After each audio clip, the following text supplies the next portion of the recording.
Beauty journalist Alice Hart-Davis turned more than a few heads recently when she appeared in a swimsuit for a press feature detailing how to look and feel as good as she does in her 60s from head to toe. Alice appeared on this channel last year when she talked us through some of the best aesthetic treatments that she'd tried, and there's no one better place to do that because as the creator of the Tweakments Guide, she has tried just about every major non-surgical cosmetic procedure on the planet. She joins me again today to take the conversation a step further as she details the skincare, diet, supplements and exercise that she credits with keeping her looking and feeling great at 62, and she'll share why she takes bioidentical hormones over conventional HRT, something that's a hot topic at the moment, and she'll share where she stands on the debate around what aging well should look like.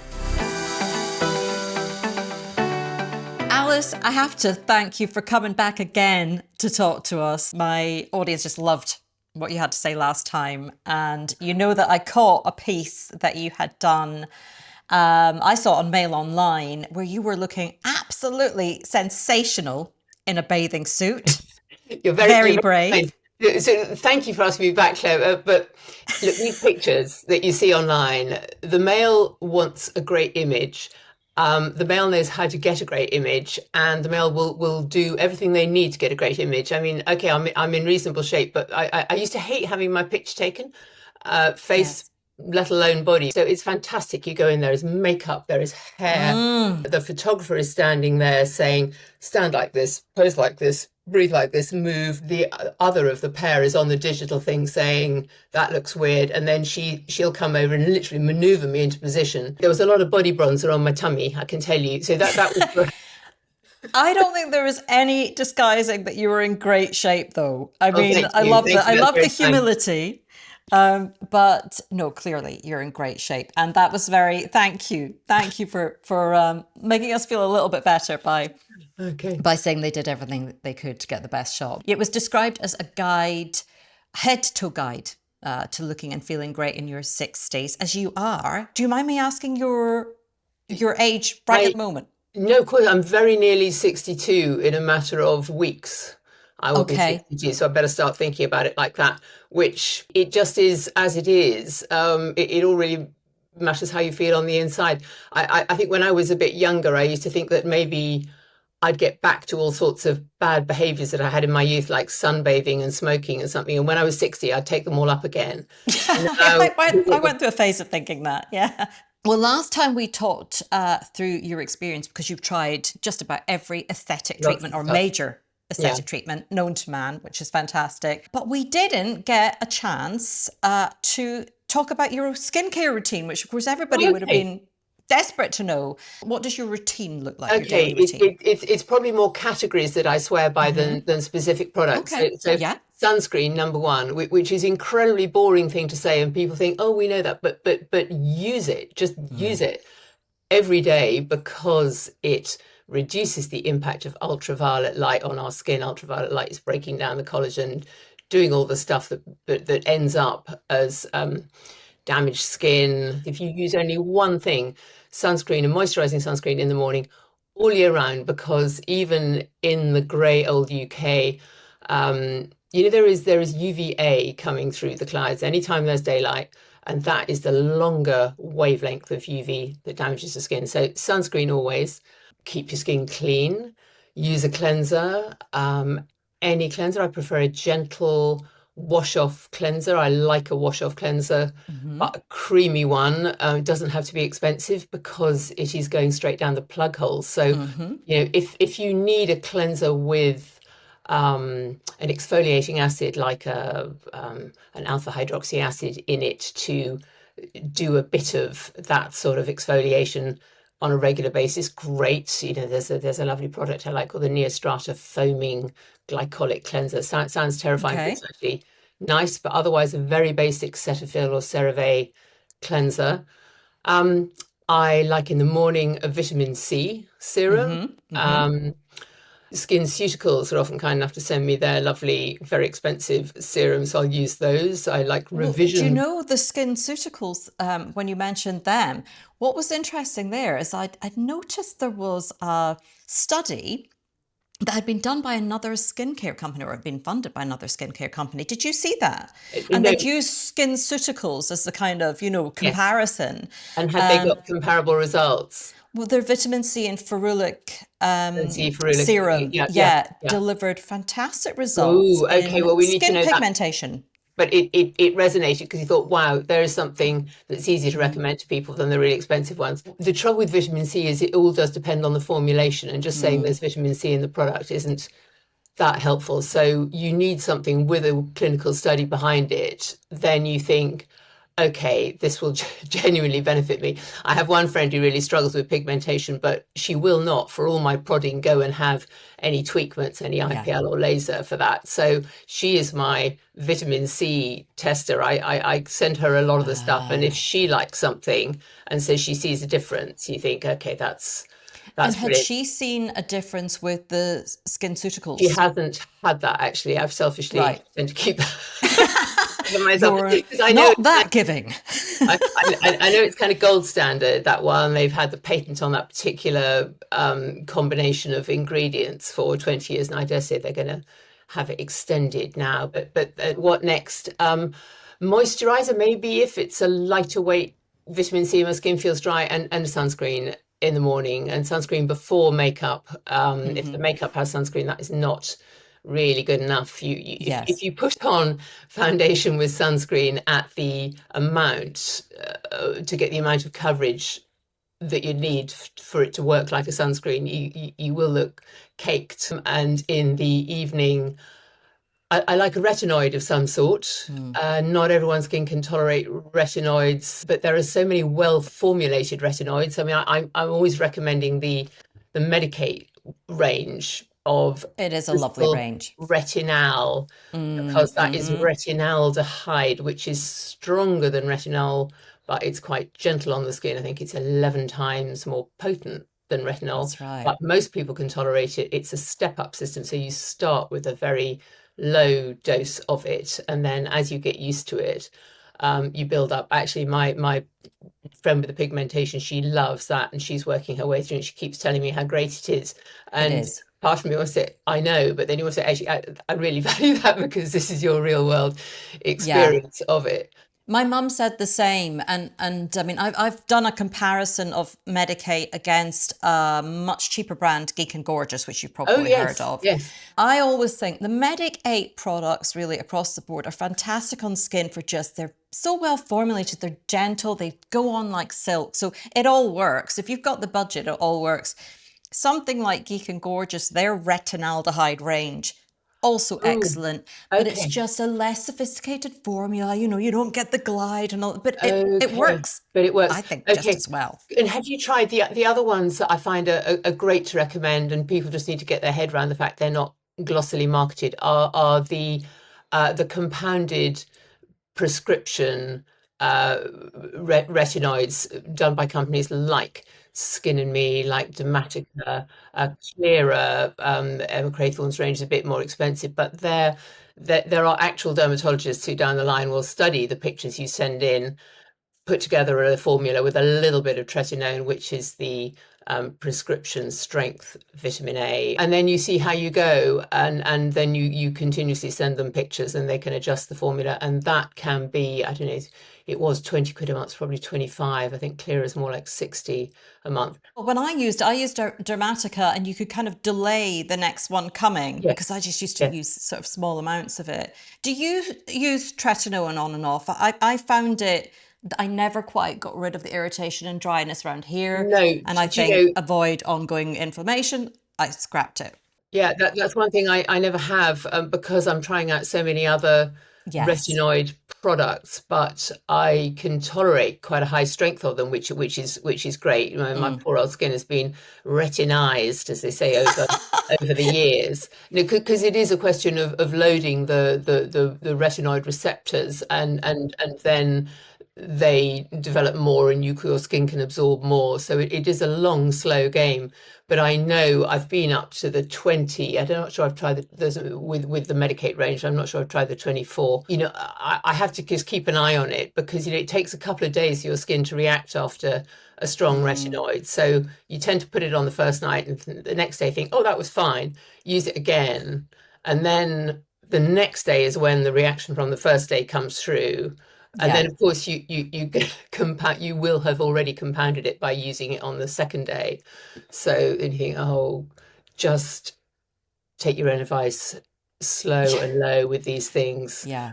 But of course, you would feel the same. I'm sure you always want to push it and see if you get more of a result by going. Well, do you know, I've gone the opposite way actually in recent years, just trying to find the minimums of absolutely everything that are effective. Because I do think you can overdo it, and I You think can. then your skin can pay the other way. So it's just trying to find that balance. Because some people appear to be able to slather tretinoin on their skin once they've their skin has got used to it, and use that long term and not have the ongoing outbreaks of dryness, irritation.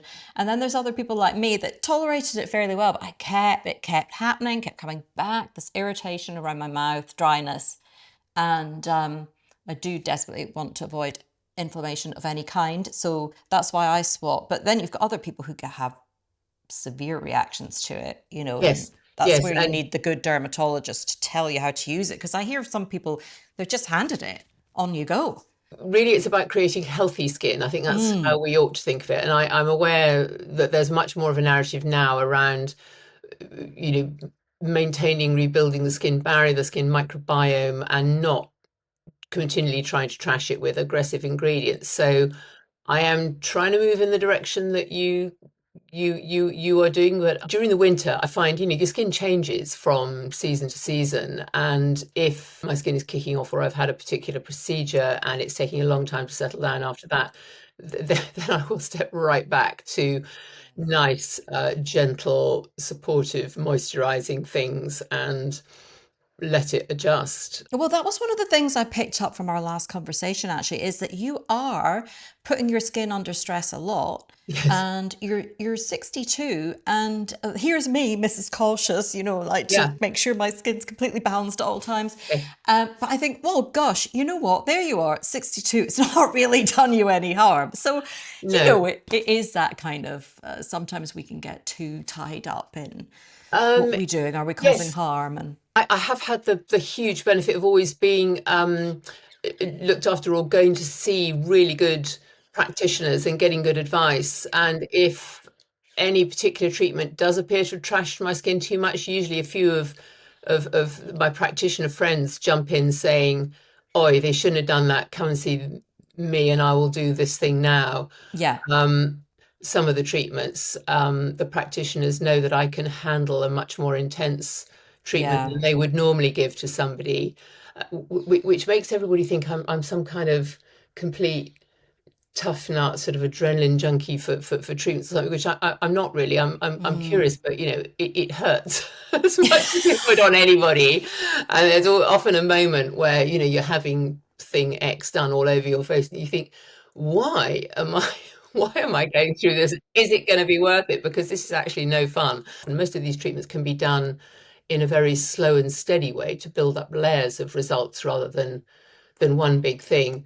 And I do get some comments saying, Alice, aren't you doing too many treatments? Are they going to be counterproductive? And these things are said not unkindly. They're said with care and concern that my face will suddenly implode from Yeah. having too much. And also because these things are expensive and people say this is unrealistic, all this stuff you have. And I think, well, I'm just Mm. showing you what I can, but I do feel I've benefited from it, and all the things kind of stack on one another because mostly Yeah. they're about improving and strengthening the collagen in the skin, improving the hydration in the skin, getting rid of the pigmentation. If you're doing that with something like a laser or Mm. intense pulse light, that actually improves the DNA of the skin cells, so over time they are healthier moving forward. It's not simply about aesthetics, it's about function of the skin. Well, last time we talked about, we talked through the different treatments that you'd had, and you plucked out a couple of favorites, which you also sort of shared in that guide in the mail, the kind of head to toe guide that we're working through. You talked about how just classic hyaluronic acid filler, you've felt you've had a lot of benefit from that. Yes. Laser, as you said, and Yeah. some of the biostimulators that are kind of newer on the market. They've been around for a while, but most of us are just really, they're coming to light for most of us in the last couple of years. Are those really the sort of standouts still for you, would you say? Toxin, not forgetting, Oh, good old Botox, botulinum yeah. toxin, Botox, but other brands are available. Yes. Because that works to damp down the activity of the muscles so it can ease the frown lines. It has a very useful cosmetic effect. People get very antsy and upset when you point out there are studies showing how it helps with mental function and depression. There are 13 studies, I think, on that now. But what I like with, particularly with toxin, is the way, again, it's a more functional thing.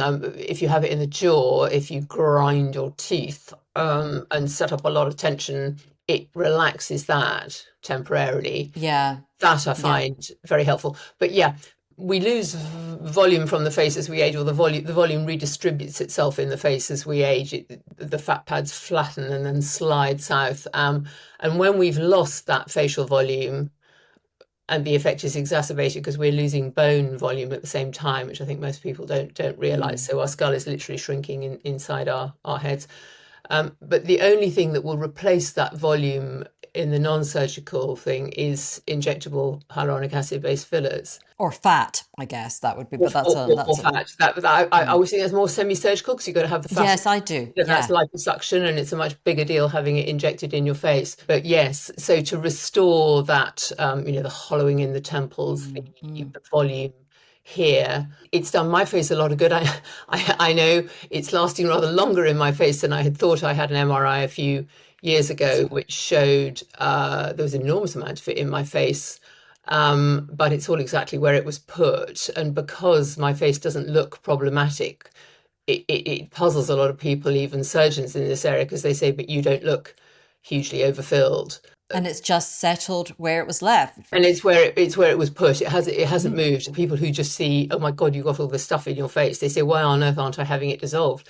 What if you stripped out all that amount? I would look fairly skeletal. I actually had another MRI just recently because I wanted to see what had changed in the last. The last one was the end of 2021.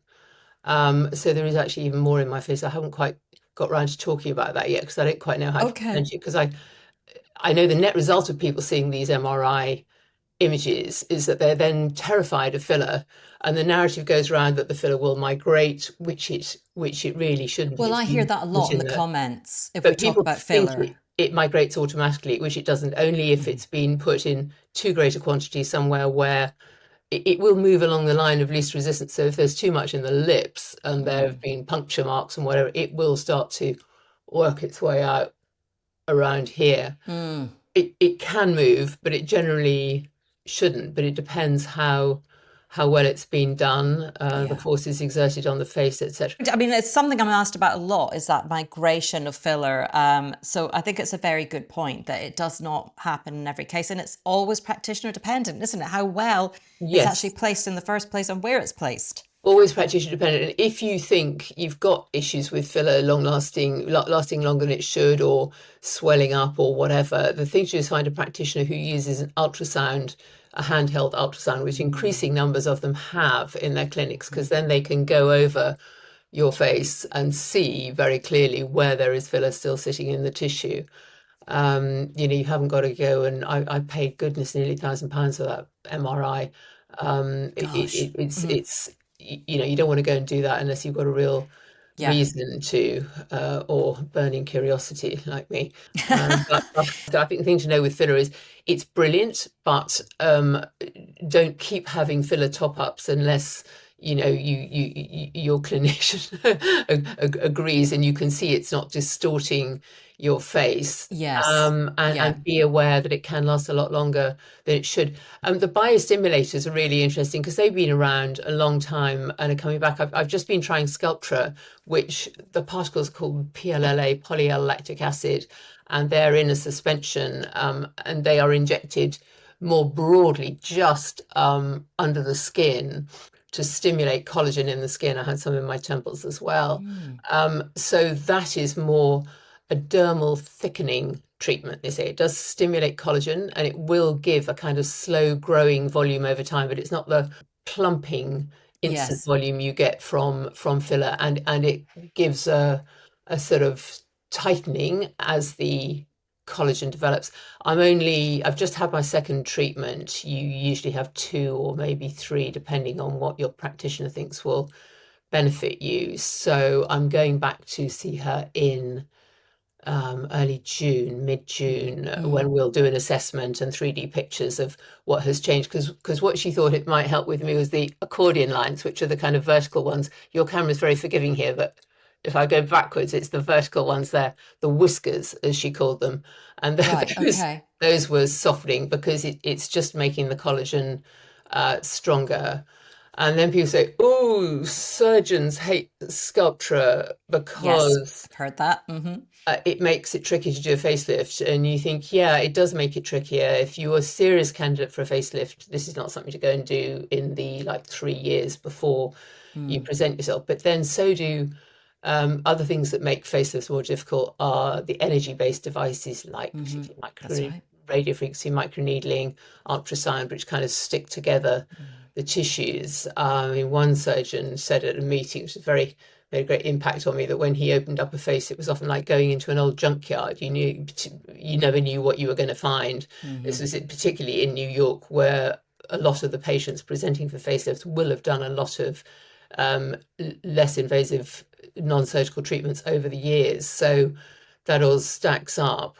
So, and yes, of course, surgeons might well say far better to have a facelift, but are we all seriously going to wait until facelift, we feel we're in facelift territory and not do Yeah. anything? I And mean, the I think the cost is beauty of just absolutely astronomical in so many cases as well. the number of people who are seriously going to consider a facelift in future is absolutely minute compared to the number who might find a sort of age management intervention Yeah. with non-surgical stuff. Which is where I think a lot of people are, most people are who are interested. Certainly the ones following my channel, I hear it time and time again. It's really kind of where I'm at. I mean, they're maybe not looking, they're not trying to turn back the years, 10, 20 years or whatever. They're embracing aging and trying to make the most of it. And, looking at those subtler tweakments and skincare and some of the home devices so that you are just trying to kind of slow the progression of aging on our skin and make subtle improvements. Because there never used to be any possibilities for managing how we look as we age, and there used to be nothing between that Mm, skincare and the surgery. But now there is this absolute plethora of stuff, mm, depending on your appetite for treatment, whether you just want to have a few light-based treatments, whether you want injectables, whether you want to go for the lasers and stuff. It's all there depending on your appetite for treatment, depending on your budget, as you say. Do you ever try things like facial exercises? You're talking about bone loss there. I mean, I may be sort of whistling into the wind a bit, but I do try and use a jaw exerciser and trying to retain some of the muscle if I can to hopefully help the bone in turn. But do you do anything like that? I long to try a bunch of facial exercises properly. There's a wonderful woman not far from here who does a kind of face Pilates. The commitment it would need. Yes. I did way back when, like 90s, Mm-hmm. try Ava Fraser's facial Mm-hmm. exercises, which looking at her and looking at all her staff, you could see had a huge impact, but they were quite tough to learn, quite tough to do. You had to get on the white gloves to the cotton gloves to grip bits of your face Okay. on the inside. So you need time and patience and dedication. And I love the idea. So however much most of my practitioner friends will say just complete rubbish, they're only ever demonstrated by young, beautiful people, which they usually have a point. But there's part of me that wants to know if they would help, because Yeah. I totally subscribe to the idea of exercising, and therefore there must be something to it. And we have relatively little control over a lot of the facial muscles. We use the ones we use, we get the wrinkle patterns we get. How difficult is it to learn to use those other muscles, in the way that I'm sure we could all, if pushed, learn to write with our whichever is our non-dominant Yeah. hand, or even to Yeah. write with our feet. Um, we just aren't accustomed to that. Yeah, you're right. I'm sure there's something in it. It's just So, finding the right set of exercises for us. Can I move on to your neck? Because we yeah, did touch on that last time, but it yeah, is incredibly, the neck and jawline, very kind. and Thank you. I hate I'm to say lucky. for your age. People sometimes pick me up on that, Yeah, for I your age. hate It's a that bit phrase. patronizing, but I, I, you know what I I mean, I mean. think it's okay per itself. Whatever age, but I put up a post about this. There is a post on my website. I think if you go in and search for jaw, I'll link it in my um, description. Yeah. because I found a picture of myself at 18, which from the side. And apart from the fact that there's lovely soft 18-year-old volume around my face, it's not massively different. I've been really lucky, I think, even that I haven't developed that kind of, some people, as I was saying, with the fat pads, they slide down, they gather under Yeah. the jaw. I haven't had that. I've got a face that tends to go gaunt and hollow with age. I don't carry a lot of extra weight. I haven't got any under there. I think this is where all the skin tightening treatments over the years stack up and help support it. So those are the And L therapies and the radio frequency, our basically, for therapies, you. RF needling, particularly, there was one I did back in 2021 with Dr. Sophie Shot of Profound RF, which is really savage, intense, one off. But the difference it made over 3 months, that there is a picture of that, I think, on my website. I also do a roundup of the tweaks I've had this year, and for 2021 there's a good before and after. You can see the sharpening, and then I have filler wherever is needed, chin, jaw, just to strengthen the angles, because this angle, the gonial angle, kind of wears away, the bone wears away with time. It's a question of doing it under the thing. You don't want it widening it into a sort Yeah. of desperate Dan on a female face, but that helps, and also, adjusting the chin a bit helps with the jawline. With And filler. I mean, the key thing is for the skin quality. It's whatever you're using on your face, bring it all the way down here. Take it to the tits, says Caroline Hirons, my friend, in her inimitable way, because it's skin, it needs looking after as soon as the sun is out. And your chest is like a little solar panel tilted up to the sun, so it really catches it. It's thin skin. There's fewer sebaceous oil glands in your neck, so it wrinkles more quickly. And we tend not to think about our neck, or we don't want to get. I hate getting sunscreen, and all my white t-shirts are ruined because Yes. they go yellow from the sunscreen around there. But Yeah. I think I just have to learn to live with that, or find a better hack for getting the sunscreen out. I think, well, as soon as you use hot water, or put them in the tumble dryer when you're trying to wash that out, it kind of sets the chemicals. So Yeah. There's got to anyway, be a tip around that. Somebody's going to leave one. I, Vinegar or I've, something. I've Googled it, I've chat GPT'd it. Opinions vary, but anyway, so use that down there, Yeah. and yeah, all these energy treatments, they can be used on the neck, and of course we prioritize the face because that's what we see, and until Yes. the point where we realize that there's a misstep, a dissonance, between how the quality of the skin on the face is looking and the quality of the neck skin is looking.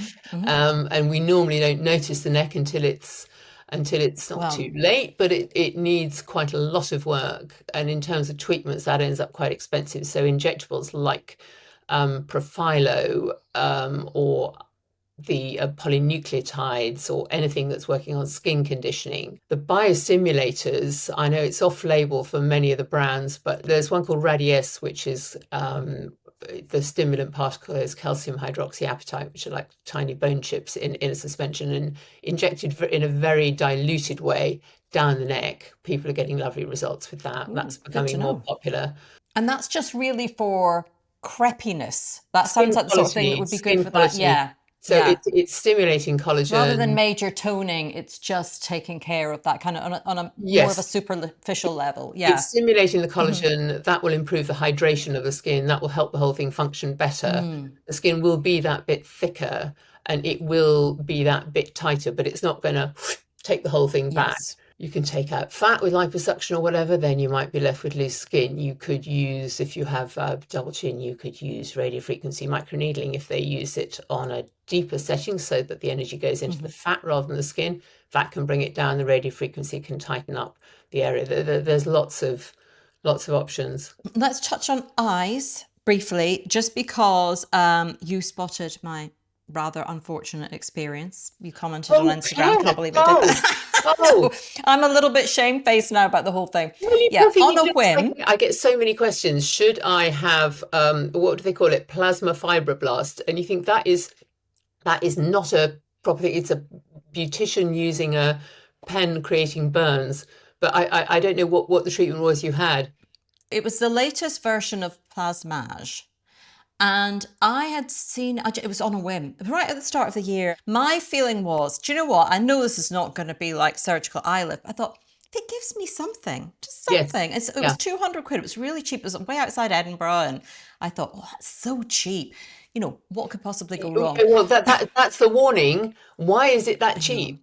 It was Who much more is expensive in town, the same treatment. So I thought, oh, I'm and getting a what is the bargain here. person? What are the qualifications of that person doing that treatment so cheaply? But yes, you saw the end result. At least I got away with it. I took good care of my eyelids afterwards, and I mean it was incredibly painful. I went through about a week's recovery and absolutely zero benefit. In fact, for many, for probably 6 weeks at least, my eyelids looked terrible. I mean, I was embarrassed on the channel because you're talking about anti-aging because they were so dry, they were wrinkled. It was like it wasn't good. I thought, oh, well done, I mean, Claire. what plasma, if it's nitrogen plasma, which is really expensive technology, it will do the sort of regenerating of the skin below the surface. They use radio frequency in the device to create the spark. Um, Mm. but if they're using it with nitrogen, it works in one way. If they're using it with just normal air, there's oxygen in air, you get a sort of flash and it's a burn. It ignites. Well, I could smell my skin burning as we went. And the burns, then scab up and fall over, and they should shrink the tissue. It can work, but in quite sophisticated, expensive technologies, not in the sort of cheaper end of stuff. It's a really difficult area with treatments because people are always saying to me, these things are so expensive. Well, they are, and they're saying, can't you recommend things that are cheaper? And I say, well, there are cheaper things, but they don't always do the trick because often with those things they say, well, you need 4 rounds of treatment, No, and you can end up with a lot of scarring. And the eyelid is a very delicate area. it is. It is. No, that's the end Oh, of that. okay. When I saw I had no improvement for one treatment, I certainly Hmm. wasn't going to go back for more. But it did make me, the point I was going to come on to there was afterwards, I had to really evaluate, right, what am I doing here? Because, of course, everybody says, why are you still talking about doing these stupid treatments? Why don't you just go and have the surgery? I say to myself, well, apart from the money, why amn't I having the surgery? And Yeah. something always holds me back. With me, it's because I've always had hooded eyelids. I don't want to have kind of, I don't want to look not like me. So I would be kind of more interested in something that was more like a brow lift or something like that. You're sort of a decade on, you've been through all the treatments. What do you feel about it? I've had blepharoplasty twice. Hmm. People always say Surgical. surgical, yeah, surgical blepharoplasty, yeah, I did not know that. Right. Okay. because I have hooded, well, eyes, Hmm. eyelids that sat down Hmm. on my eyes. I had it done 2012 first, Uh-huh. having been thinking about it for years and years. I went to see a lovely surgeon in London who's a sort of thought to be the sort of best, and he having done the consultation, said in his lovely and impeccable, correct manner, he said, I have to advise you should go and consult with at least one other surgeon before you make your decision. I said, please, Mr. Jolly, I have been following your work for years. I know your reputation. I see you speak at meetings. I know I want you to do this. So even if I go away, I'm Mhm. going to be right Mhm. back. Mhm. Um, and that was terrific. And then I had another one in 2021, just after lockdown, um, mostly to correct the sort of drooping in this of the muscle in this eyelid, the ptosis. I'd been aware of it before, or been made aware of it before by many aesthetic professionals who I'd consulted, but it hadn't bothered me till I started sort of living my life on camera. And then you see this eyelid is always kind of down at half mast. I'm Mhm. exaggerating, but to try and get a picture, I'd find I was approaching camera sort of like this, hoping Yeah. that I wouldn't. Anyway, and that helped enormously. And the surgeon said while they were doing that, they could, would I also like them to take out a bit more skin?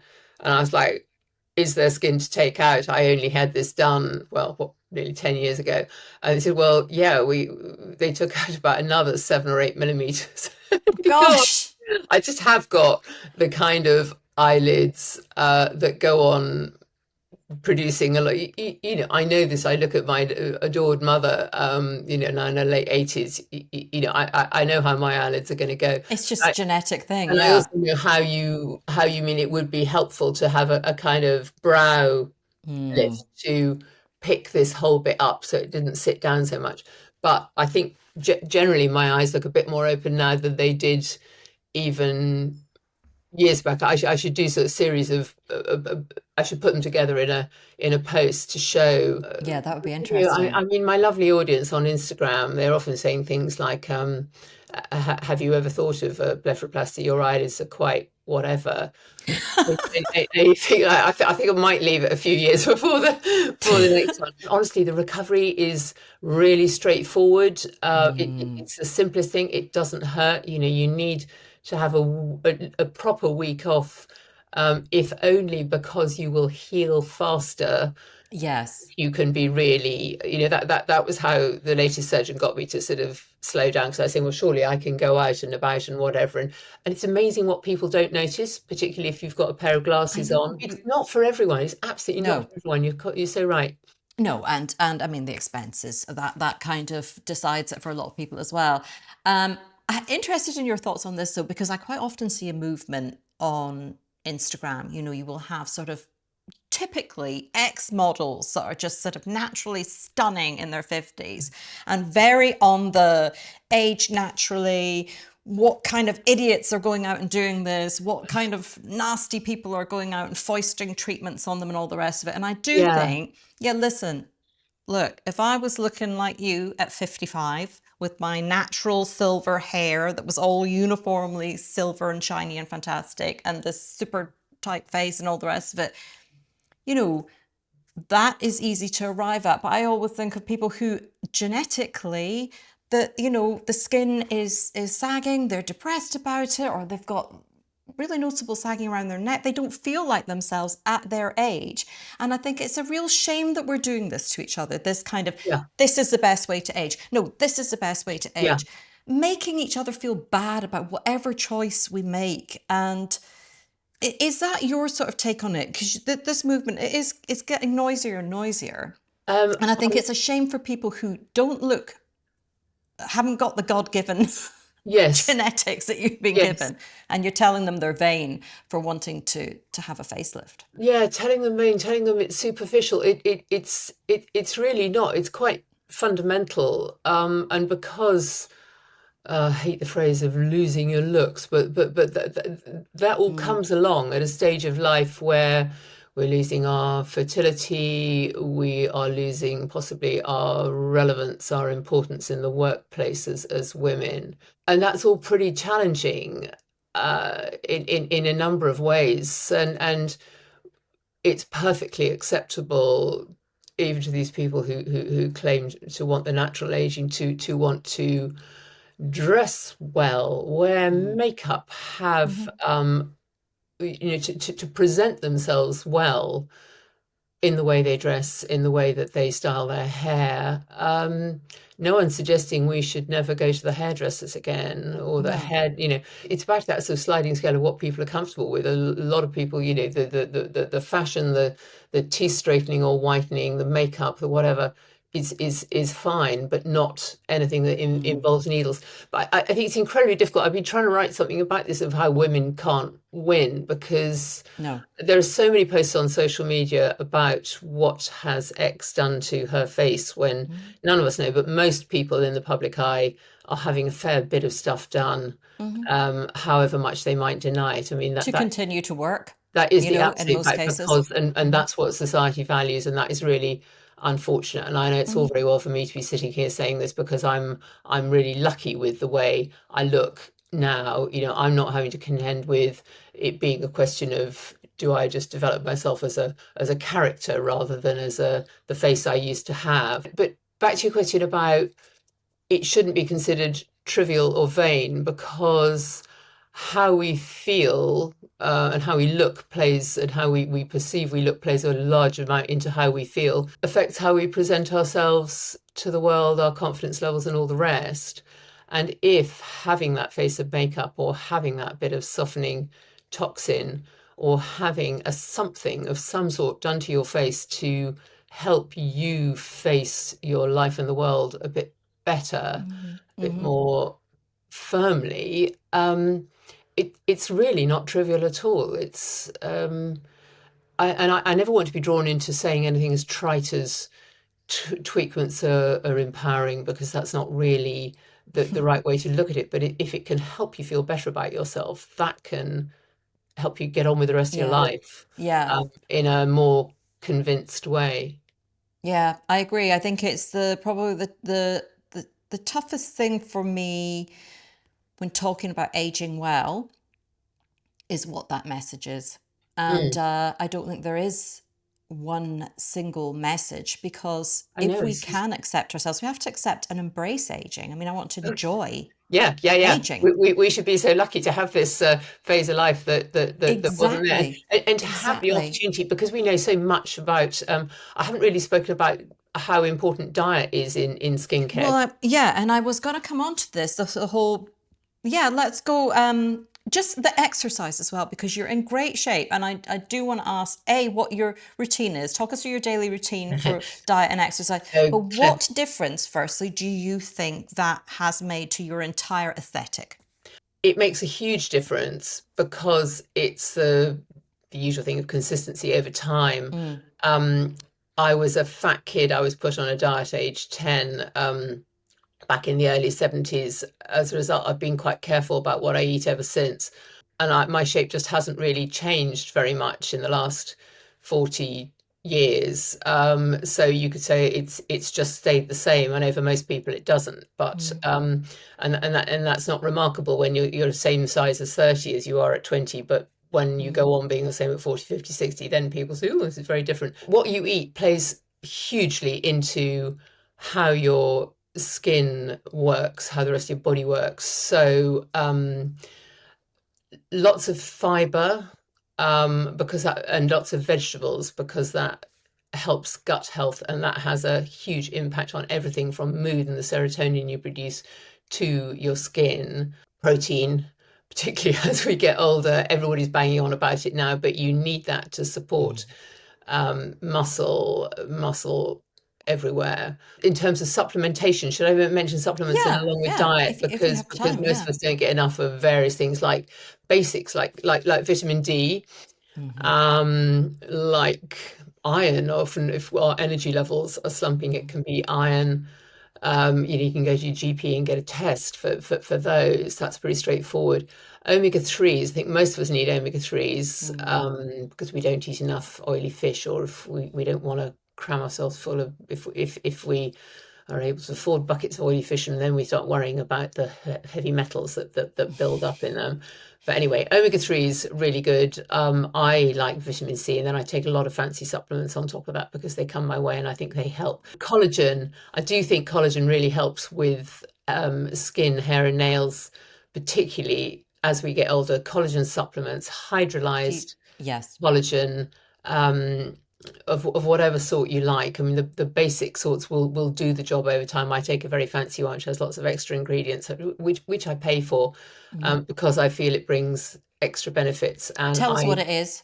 it's called Totally Derma, Totally um, Derma. Okay. and that's great. It's enzymatically hydrolyzed. They've done tests to show that it does get into the bloodstream. It does find its way into the skin.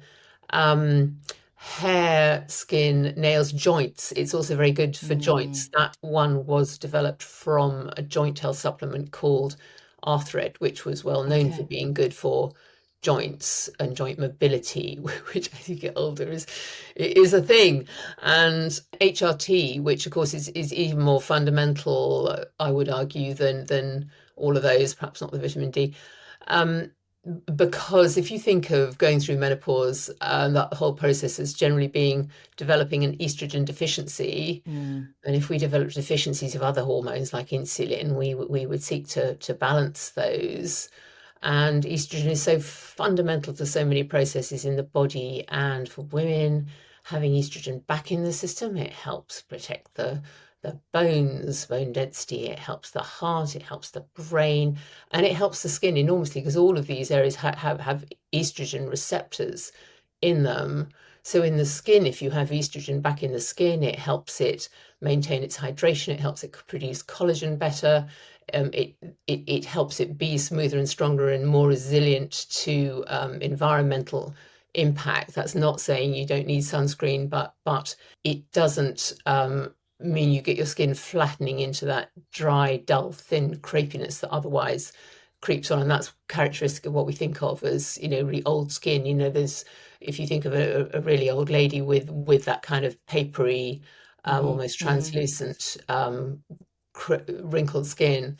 And I know it's not for everybody, and I know not everybody can get access to HRT, but if you can, I would strongly advise it. I've been on it for many years. I had I was sent to write an article about biological age versus chronological age when I was about 44.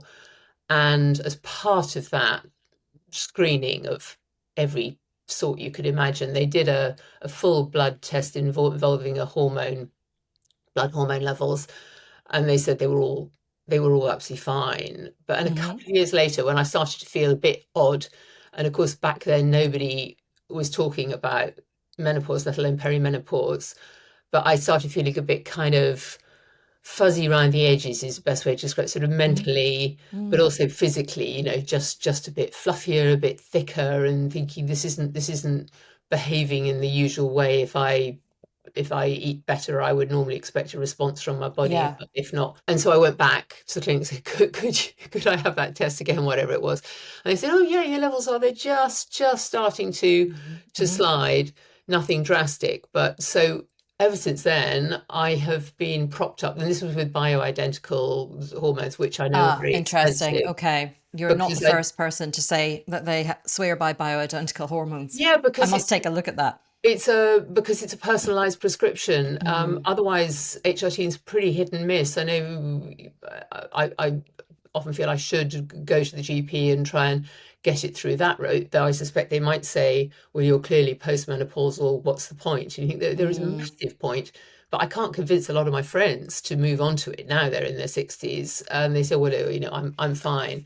You think Yeah. this would help. This would help with so many things. It's a huge area. It is a huge area because I get it from my GP, and but they don't test, so you've no idea where you are, and therefore have no idea how much is effective. And to some extent, I think that it is causing me some issues. But I think I'm going to end up having to go and see a specialist to try and get it worked out and do some actual blood tests, my Well, hormone levels that would checked. be a really Yeah. interesting. That'll make some interesting sessions on the podcast, won't it?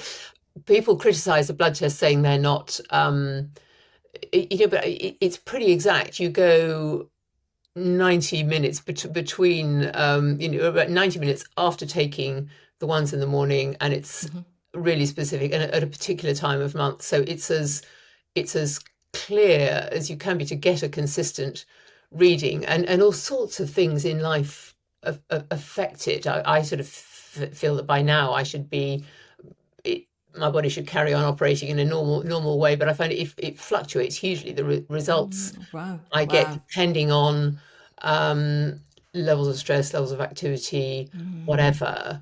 That's But interesting. generally, I suspect those do me more good than most of the other things I'm taking. But because it is at a systemic level, of just helping your body function more like it used to. So all those benefits I was mentioning, but as well as obviously relieving the symptoms of menopause, like the hot flushes and the brain fog. My brain seems quite foggy a lot of the time, but I think that's probably sleep and over busyness. Yes. You know, I'm. Well, that would leave us with exercise. Oh, exercise, Um, exercise. Okay, yeah, sure. Exercise. In theory, I do a lot of exercise. In practice, it's a bit of a mess, particularly since I got a really nasty cough last summer and I couldn't do anything for like 3 months. And so I stopped all the weights, all the everything else, and I feel I've not quite got back to it all properly since then. And the cough still comes and goes, and they call it COPD now, which you think, that's for sort wow. of old people. Yeah. Anyway, in theory, I do a good deal of yoga. I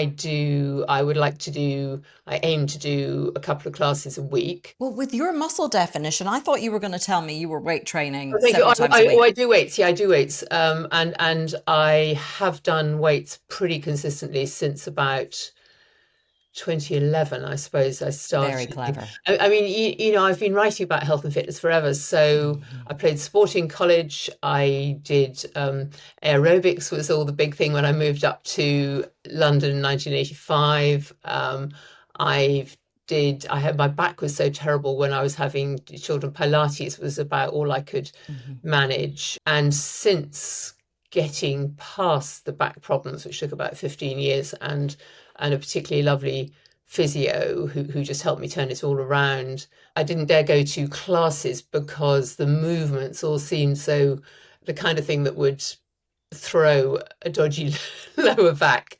But anyway, since 2010, I have been. So I've done that. But I also then have got back into the gym and done weights. I used to do lots of gym and weights in the rest of the 80s, 90s. I know what I ought to be doing, and I'd like to say I do them 2 or 3 times a week, particularly short routines. But I can do my 11 press ups. I can't do a pull up. I can do a lot of squats. I cycle everywhere in London. Okay. I tend to think that doesn't really count, but I've recently got a No. new fitness tracker. This one's better on measuring sleep. This one's far too generous on sleep. So I keep this as a counterbalance. I've become a member of the Serpentine Swimming Club, Serpentine's in a lake in the middle of Oh, London. impressive. You have to be a member of the club, open water swimming, and it's open every morning from 5:30 till 9:30. And I thought, I know, I'll run down there, swim, run back, and or I'll walk down there, and then gradually I'll get fit and run. But I didn't sort of factor in that it's not so much a swim as a cold plunge, really, because particularly over the winter, it's so cold. And then you come out and you're completely shaking, and your feet are solid ice, and so running is off the cards. So I try and do that a few times a week. But it depends because my schedule is quite mad, and I travel every now and again for work, conferences, press trips, whatever, which is all fantastic. So I try and do what I can, but it's one of those things that I find I never regret doing a yoga class, however hard it is to get out of bed. Yeah. Or Yeah.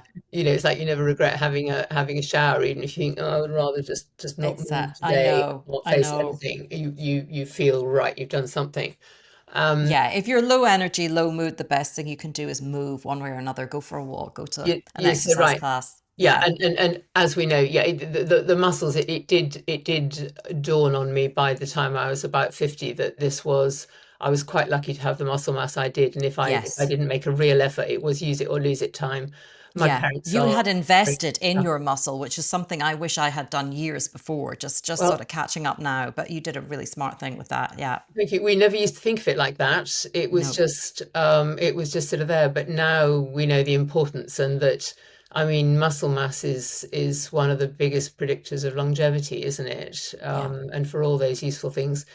basic things like balance and getting out of a chair, and that's what Yeah. we will need it for. So back to your point about how to age, what aging well looks like. I mean, I think it's health and happiness is your aims with it. So it's having this improved health span along with a lifespan. If we are lucky enough to be able to do the things we want to do physically and mentally, as we age. So it's Yeah, whatever no, you can that's do to support yourself towards that, being able to do what you want. Some people want to do gardening, some people want to get into high rocks. I mean, I find these women who are training and in the gym in their 70s or 80s, showing improvement, showing the changes made to their lives, unbelievably inspiring. We all know the lovely Train with Joan, but there's plenty of others who well, my show. own mum and dad right No, now, just taking it up in their 80s. yes, I have been so thrilled to see that. I That must know. feel incredible for you and for It them. is. It's a really special thing. I don't think when we started we realized just how amazing it was going to be to watch them. My mum was getting quite frail, and she is noticeably getting less frail. In fact, she walked into the nurse the other day because she gets a B12 shot every couple Yeah, of months, and the nurse didn't know what she'd been doing, and she just went, "You yeah. look better." And my mum Wow. didn't tell her. She didn't know what she was. She was Yeah. just like, "You look better." Oh, And how I'm like, yeah, lovely. I'm feeling pretty good. So, yeah, it's just, we were keen. They wanted to do it. And we thought, right, we'll share this because if you can make a difference in your 80s, that means everybody can look at you and think, maybe I Yes. could do the same thing. And So it's just been really wonderful. I'm particularly thrilled to see it because my parents have become very restricted in their mobility, but I have tried. I got them a recumbent exercise bicycle after one particular operation one of them had, but they sort of rejected it and sent it sent it away. Uh, and regard it as sort of interference, to try and make them do it. So I'm Yeah. so And thrilled you that. can't make, you can't, Yeah, that's it. They got to want to do it. And I have had so many comments from people saying, I wish my parents would do it. And I want to yeah, wave that magic wand. And want to make it easy for people to do it. I want there to be a gym at the bottom of their street that does strength training for over 50s, over 60s, yeah. that's where we should be. But, I'm going to keep pushing on that one, see if I can try and make a difference there. Fantastic. Well, good on you. And I think all more power to the message that it is never too late, whether that's physically or for any of these face and skin things. It really isn't. We can always improve. Yeah, 100%. Well, good place to finish it. And thank you so much. I've taken up a lot of your time today. I really appreciate it. You can go and enjoy the sunshine. Oh, Claire, absolute delight talking with you, and thank you so much for having me back. So, bioidentical hormones are something that keeps coming up with women that I've been interviewing on this channel lately who are aging well. So that's a subject I'm going to take a closer look at because they are less studied and less regulated, but there are clearly a growing number of women who swear by them. But for now, I want to hear what you think. Do you have experience of some of the treatments or products mentioned by Alice? Or did she mention something you've been thinking about trying? Do share your thoughts and experiences with us in the comments. I'll link to Alice's platforms below so you can check them out, and to a couple of the articles that were also mentioned during our conversation. And you'll find a link to my own website, honest.scot, where you can follow more advice around how to age well, along with a mix of product reviews from me. Plus, you can sign up below to my free monthly newsletter where I round up all my latest articles and episodes so you don't miss a thing. But until next time, thank you so much for being here today.